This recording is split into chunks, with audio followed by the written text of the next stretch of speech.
just discovered something crazy about Ada and Emil. Now hear me out, y'all, hear me out. Also, this whole gameplay setup, it's just gonna be clipped stuff, so like, it's gonna be like a new style I'm doing for a bit. And the only reason why you're getting these types of videos is because I've been uploading stuff onto my computer. At some point, I wanna try to like make a short video where it's just like, filled with stuff or something like that, you know how other editors be doing, but I don't have access to that because I don't have a PC or an operating setup, whatever, how regular YouTubers be doing it. We gotta talk about how Ada and Emil are actually star-crossed lovers. And I know what y'all are thinking, but their relationship, no, like that's the thing though, their relationship is like based off of star-crossed lovers. And we prove that with how they have them. Every time we see that, they're S tiers.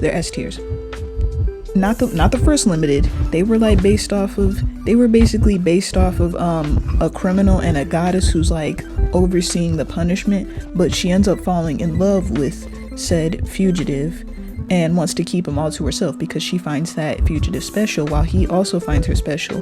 It's like a twisted kind of love. It's just like, oh, I'm married to a criminal king who committed war crimes. That's basically what they're based off of. It's nothing correlated to their lore, but at the same time it is, because he sees her as a goddess and she sees him as a king. They don't know how they see each other. That's the crazy part. Anyways, moving on from that. Star-crossed lovers. They're S tiers with the events that went with it. That one S tier event where it was a bunch of stars and all that stuff, and it's these two like wishing the best for each other and all that stuff, and then Ada's like a whole witch in that one, and he's like an astrologist, and they like to study astrology together. Blimps, basically. Y'all, they're star-crossed lovers. And then we see it again with her new limited S tier, where it's literally her focused on the stars and all that stuff, while Emil's trapped in a little globe because somebody captured him. And she's like, you know, we saw it in the animation. She's in love with him as usual, and she's suffering without him, because that's how star-crossed lovers are. They're like bound to be in love with one another, but they're always suffering because in the end, like, let me read to you what star-crossed lovers mean, and y'all are gonna see what I mean. Star-crossed lovers. Star-crossed lovers refers to a pair whose relationship is doomed or destined for tragedy, often due to circumstances beyond their control. Sorry, let me rephrase that. Often due to circumstances, aka them being in the asylum, aka them just having a tragedy to befall them, aka Orpheus, beyond their control. And before anybody says, oh, Romeo and Juliet, no, I'm not gonna front with you. I hate that play. That play is the worst depiction of them, because literally Shakespeare wasn't even trying to romanticize them.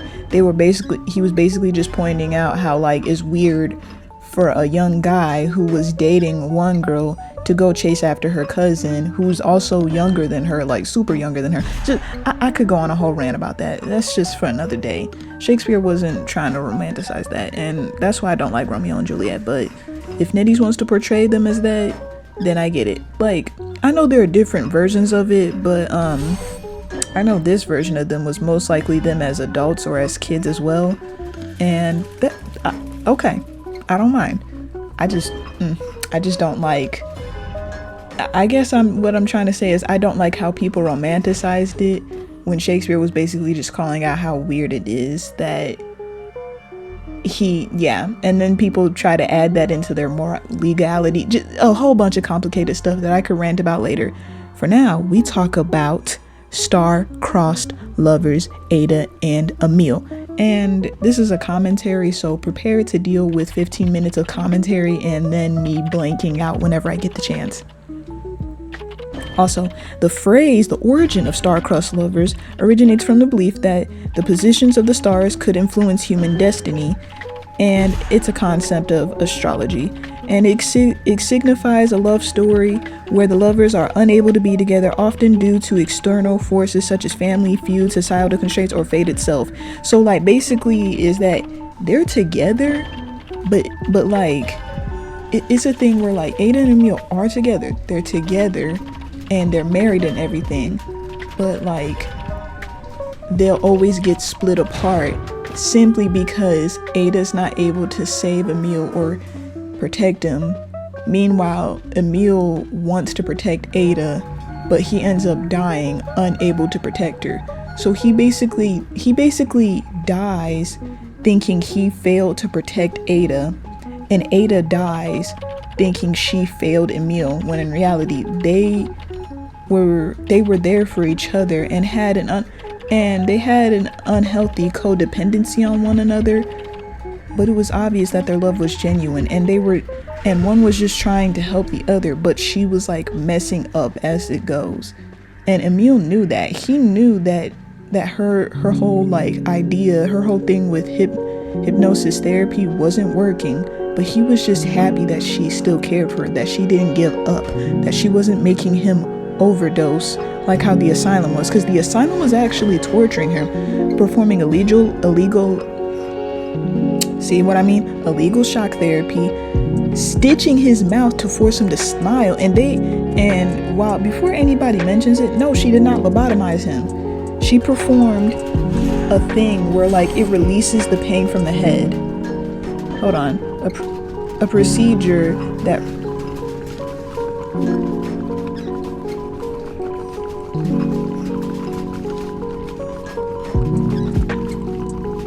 it's called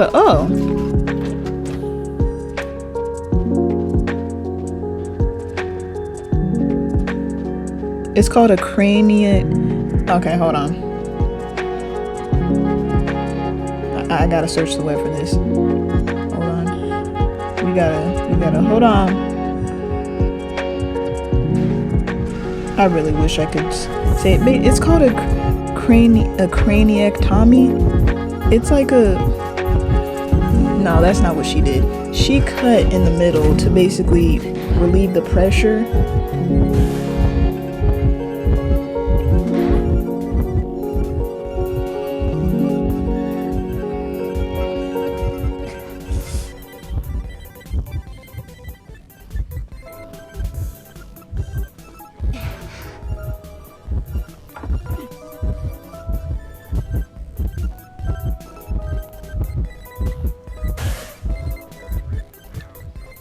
I'm trying to remember it, cause like this procedure with her, it wasn't meant to hurt Emil. It was basically meant to like relieve the pain, but like at the same time it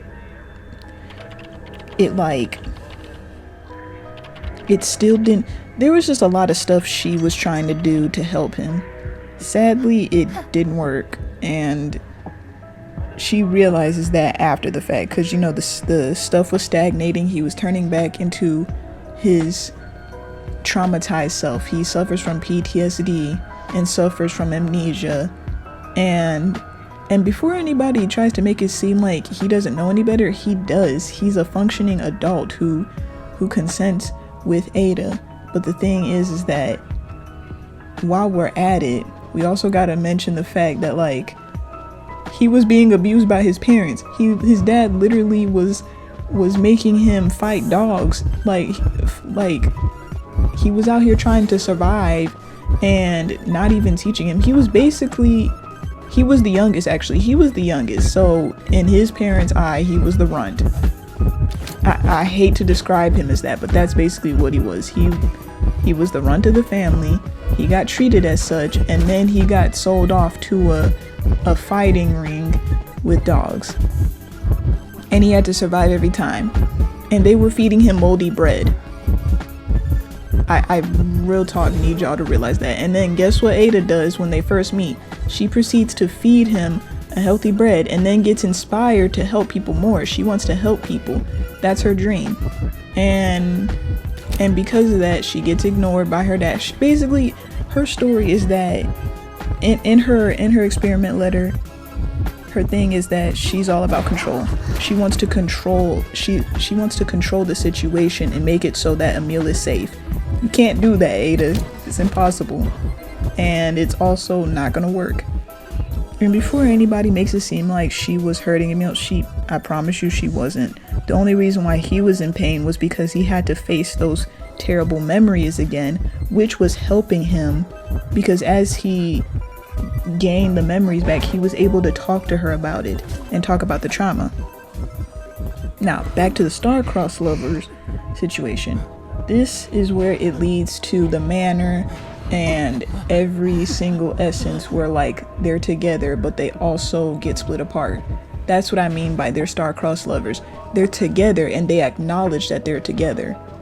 And it's obviously canon, but as that happens, they always get split apart by somebody. Who's splitting them apart? Canon-wise, it's Orpheus.